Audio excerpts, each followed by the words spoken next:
Tapi apa yang terjadi, sebagian besar ini bata-bata, komponen bata penyusun dari dinding talut itu sudah diambil. Ini adalah peta terus pemikiran.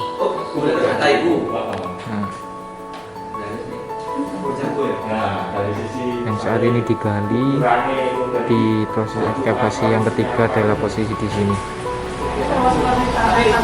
Ini adalah makam, ini makam, ini yang proses hari ini di ekskavasi ketiga.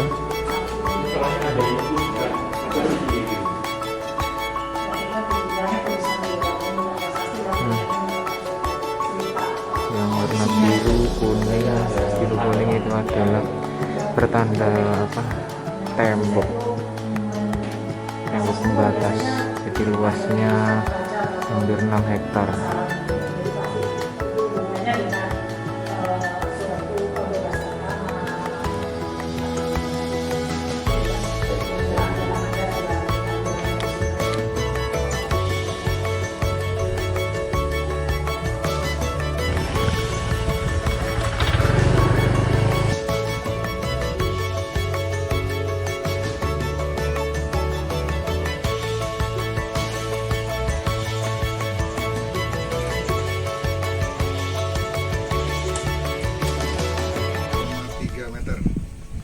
Habis terputus di sini,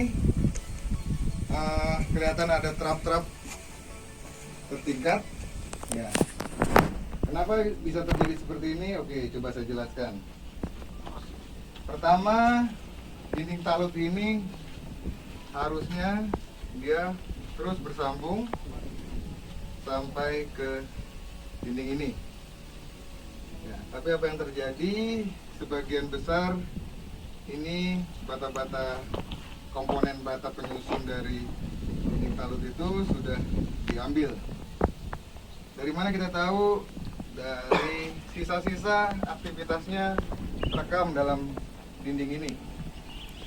Jadi bata ini berasal dari pembongkaran struktur yang di sini, kemudian ya beberapa yang bagus dibuang, yang diambil yang bagus-bagus saja. Dan terlihat layernya, ya bagaimana polanya acak bercampur dengan kerakal-kerakal dan tanah lempung.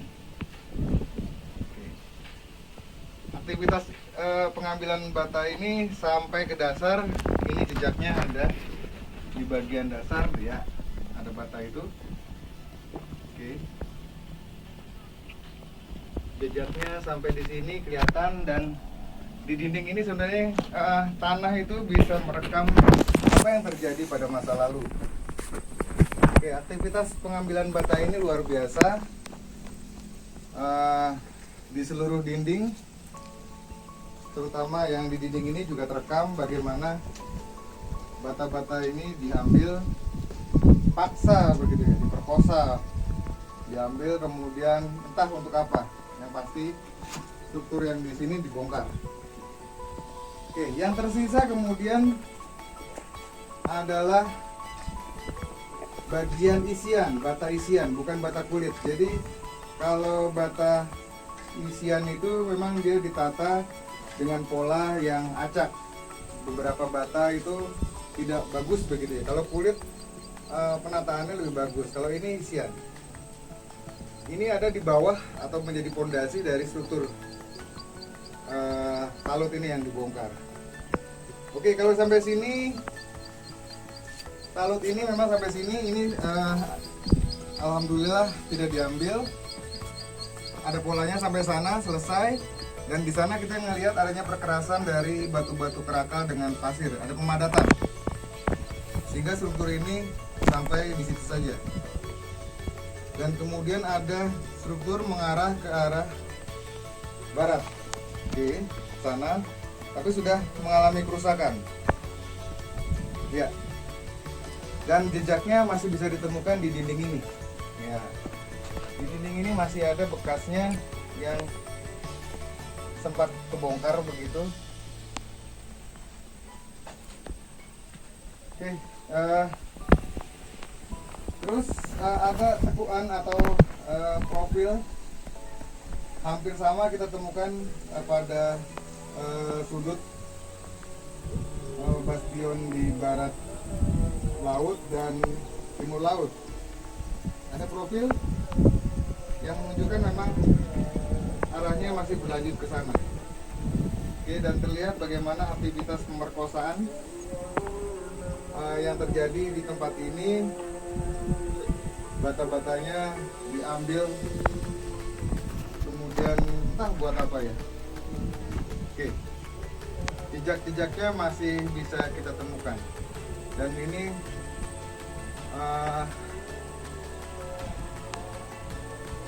ya itulah terjadi dalam sejarahnya kenapa kemudian struktur ini hingga bagian ini. Oke, nggak apa-apa, kita masih menemukan jejaknya.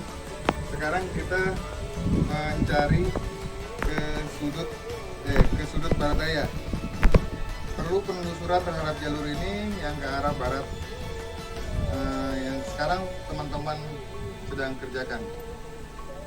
Oke, gitu ya penjelasan dari apa yang terjadi di sudut tenggara, kenapa tinggal ini yang tersisa. Pernah terjadi apa namanya, pengambilan bata atau bisa dibilang penjarahan, dan lebih senang mungkin pakai kata pemerkosaan. Yang penting itu yang terjadi. Tahun kapan saya belum tidak bisa menyebutkan ini terjadi tahun kapan. Ini terlihat ada satu bata yang lepas, yang itu bukan bagian dari gitu, nggak apa-apa. Semoga kita nanti bisa. Yang penting kita menemukan jejaknya dulu, walaupun tinggal sebagian kecil. Yang penting ada daripada tidak ada sama sekali.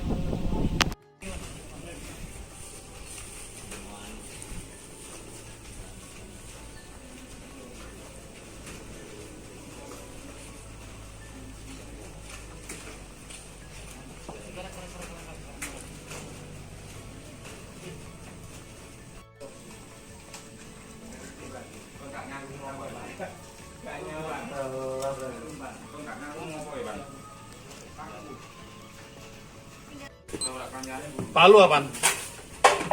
Palu. Paku.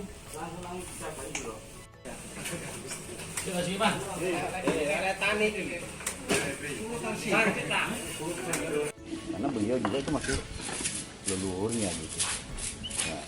Nah, apakah di sini kalau bangunan yang ini sendiri yang kita lihat ini bukan bangunan pendataan puri istana gitu. Seperti istana kecil. Ya, istana. Oke. Yang saya Ini mau batu ini.